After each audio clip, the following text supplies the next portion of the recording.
Hi, everyone. Dr. Frankie here. I hope you're all doing really well. Thrilled to be here with you. We've got some really good questions. But before we jump in, I want to encourage you to visit welcometovenus.com and download the app. Right now, it's free for a limited time. Get on there, welcometovenus.com, and download it. And you can submit questions to me on the app, and I love it. So please, please, please download, and I'll be reading your questions, and hopefully you're selected, and I'll be able to respond to them live. So let's see. Our first question today is from Jane, and she shares, I developed a romantic relationship with a woman after meeting her online, only to find out I believed she was scamming me. This was the first meaningful connection with someone since divorcing from my second wife, who mentally and emotionally abused me, which I've grown past through therapy. I have been on dating apps prior to meeting her, but everyone I met was scamming me for money. So I grew to know certain signals, and in the end, I left the apps because it felt wrong to pay to be scammed. This was when I met her. This woman made me feel alive, seen, and loved. The story she was telling me was so real. Everything from where her son goes to college, his major, and that he lives with his grandmother. She told me about wanting me to meet her mother and son. We developed a connection, and she told me daily that she loves me. She even stated that she wanted to spend the rest of her life with me and for us to get married, travel, and sit together on the porch and tell our grandbabies the story of how we fell in love. She asked me for money for groceries, not a lot, and I could have given it, but red flags started to raise because despite my requests, one, we haven't talked on the phone or video chatted, and two, there were no video recordings or audio recordings because she said her prepaid phone wouldn't allow her to do that. In fact, all of her photos seemed to be posed rather than in the moment like I would send to her. Things like me studying at my university or waking up before coffee. Because of this, I could not verify that the person I had developed feelings for was in fact who she claimed to be. But I trusted her because we had built this beautiful relationship. When I tried to look up which phone carrier was tied to her phone number so I could look for support to help her be able to talk or video chat with me, I found her number is associated with multiple escort service lines. In shock, I looked to see if I could find a cosmetology license in her state to verify she is real, and I couldn't find her name at all, including variations of her name. I even asked her to describe her salon that she told me she owns, but all I got was like a normal salon. No name for her salon, just that she lives in Phoenix, Arizona. I am so devastated. I didn't even meet this person on a dating app, and everything from how we met to the things we talked about was like heaven. I finally remembered that I'm here, but now I just feel like God has rejected me and I'm unworthy to be loved. How do I stop from hurting, being embarrassed and ashamed? Jane, first, I'm sending you so much love, so much just compassion for your situation, for what you've just gone through. You opened your heart to this person. You shared all about your hopes, your dreams, your feelings. You talked about a future, right? And here only to find out that this person isn't real. You don't really know who they are. So just there's all of these questions and betrayal, so much betrayal and deceit and lies. And so I'm not surprised that you feel so much pain and that you're hurting and that you feel shame and embarrassment because here you're somebody who pays attention, right? And in fact, you did notice the red flags. You did start to pull away and question and get really curious and start to investigate.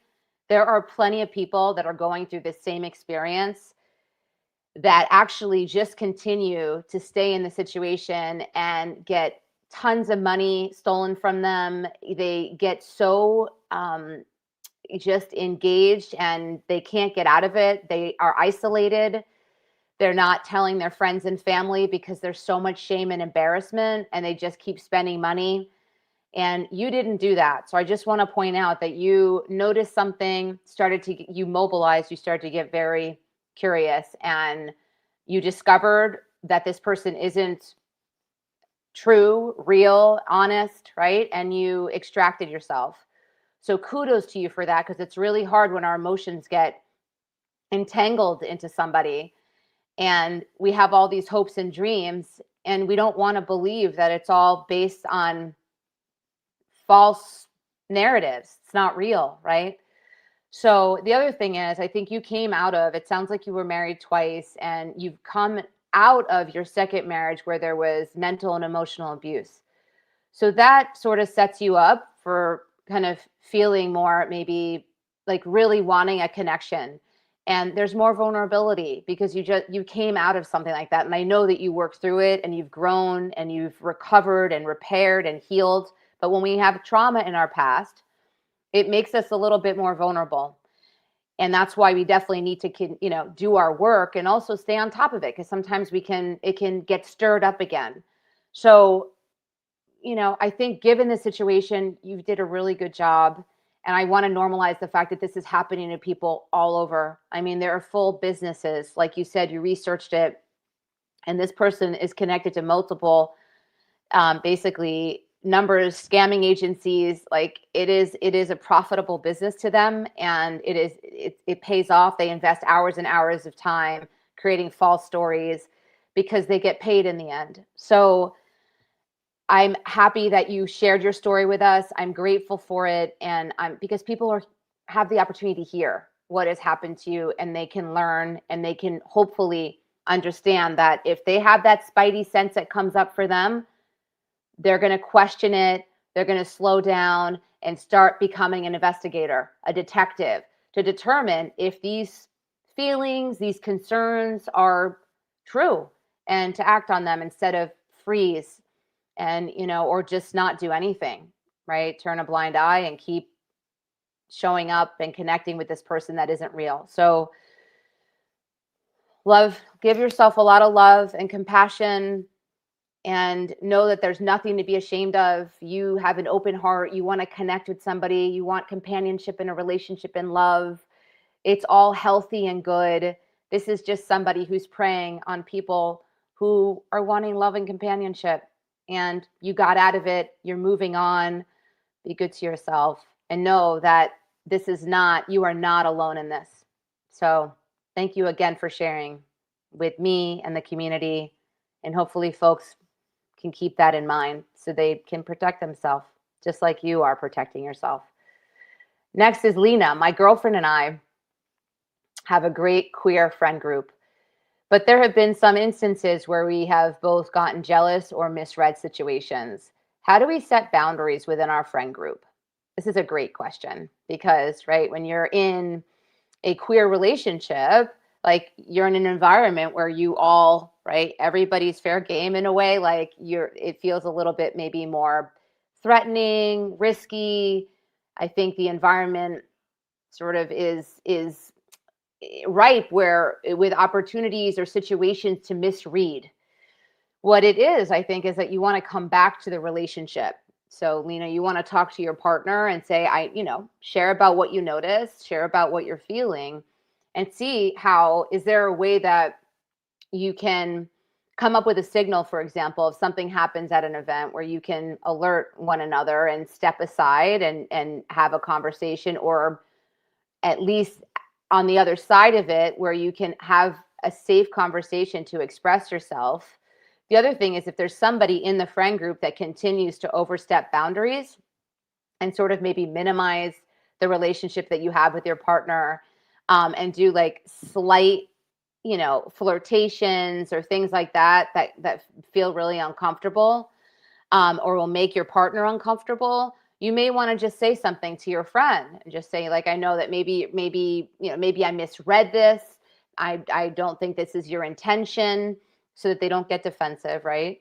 And let them know that, like, you're in a happy relationship, that your partner's important to you, and it's, you do want to just remind them that you're like really happy, and that, like, just to be respectful and honor the relationship that you're in. That's what a friend would do, even if they have feelings or anything like that. And let your partner know that you choose you choose them every day. You're there for them every day because you want to be. So hopefully that's helpful. And know also this is pretty normal. This happens, right? When we're attached to somebody, we can, feel threatened and jealous and fearful that we may get left, abandoned, rejected. It just means that you love one another, and it can be scary at times in situations where somebody else may catch their attention. So it's not necessarily a bad thing. It just requires communication. Good luck. Jess, I'm in my first real relationship with a woman, and I feel like I'm constantly on edge. I overthink everything, every text, every date, every little thing I do in bed. I want to be confident and just enjoy being with her, but instead, I end up self-sabotaging, saying the wrong thing or freezing up. How do you stop worrying so much and just feel okay in a relationship for the first time? So, first of all, when you're in a relationship for the first time, it's a lot. It's a lot to navigate. You have fears that you're going to goof up, right? You want to make sure that you do everything right because you're liking what's happening, and you want to see it grow and advance, and you know that you're not a pro at this, right? So your whole system is activated and up. Like, it just wants to make sure that everything goes well. Recognize, I think, that the most important thing is that you're human, and none of us get it perfect. None of us get it right all the time. I've been a therapist now, a psychologist for 25 years. I struggle. I struggle in my relationship. I struggle with family, with my, romantic relationship, with my friendships sometimes. So you're not going to know it all, even once you're experienced and you've been in relationships, many relationships. So there's that.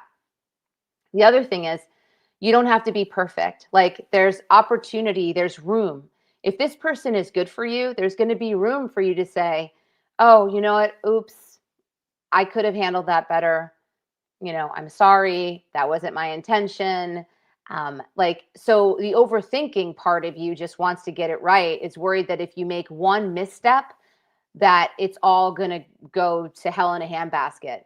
And that's unlikely, but say that it did. I want you to think of the worst case scenario. Say that it did, then it wasn't meant to be anyway, because you care about this person. You want it to go well. And you know what? I'm sure this person knows that you're not a pro at this. This is new for you. So they should be giving you grace. And you, Jess, should be giving yourself grace. So once you are able to give yourself some grace and some self-love, you can turn down the dial a little, like turn it back, turn it down, and recognize that you're human and it's going to be okay. If this relationship is right for you, it'll be fine. You're going to make mistakes because that's what happens. So the other piece I want to say is just try to focus on the here and now. Be in the moment. Don't future trip. Notice what you appreciate and you have gratitude for now, in the way that you're showing up, in the way that she's showing up. And that will help you to be okay in the relationship now. Gratitude, grace, right? Giving yourself love, knowing that you're imperfect and that's okay. You're going to make some mistakes, and that you likely will have a chance to course correct if that happens. And if you can't course correct, then it's not right for you. This relationship isn't right for you. So hopefully that helps. And I realize that I don't know that I have enough time for one more question. Let me see. Do I have time for one more? I might just do it. Let's just do it. Heather, I've been with my partner for a little over a year. I'm fully out and comfortable being visible, but she's not out to most people in her life. I'm deeply sympathetic to her situation, but it's starting to bother me in a way I didn't expect. I feel resentful because it feels like she's pushing me back from going back into hiding. How do you deal with being in different places around visibility without building resentment? This is a really tough one, Heather, and I'm so happy you actually are asking this, because it's something that we deal with in our community. And you're right in that it kind of pushes you back in the closet, pushes you back in hiding when you're with somebody who isn't comfortable being visible.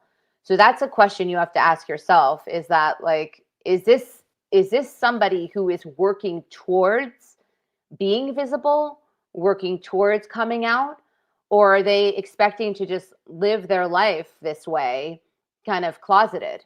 And that over time, for sure, if there's no end in sight to that, that is going to be problematic for you because you've done the work to be out and visible. And who wants to go back in the closet and hiding when they've done the work?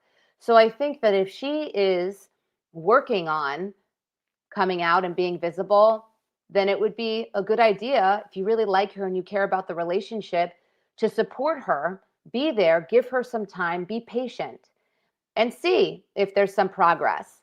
And if she's not, that's not her mindset, then you may want to consider, is this relationship working for you? Is this the right person for you? It might be that the timing isn't right, and that sometimes timing really matters, right? So definitely a great question. Thanks for sharing, everybody. Thanks for submitting your questions. Such good questions. And I will see you all next week. Kisses, hugs. Take care, everyone.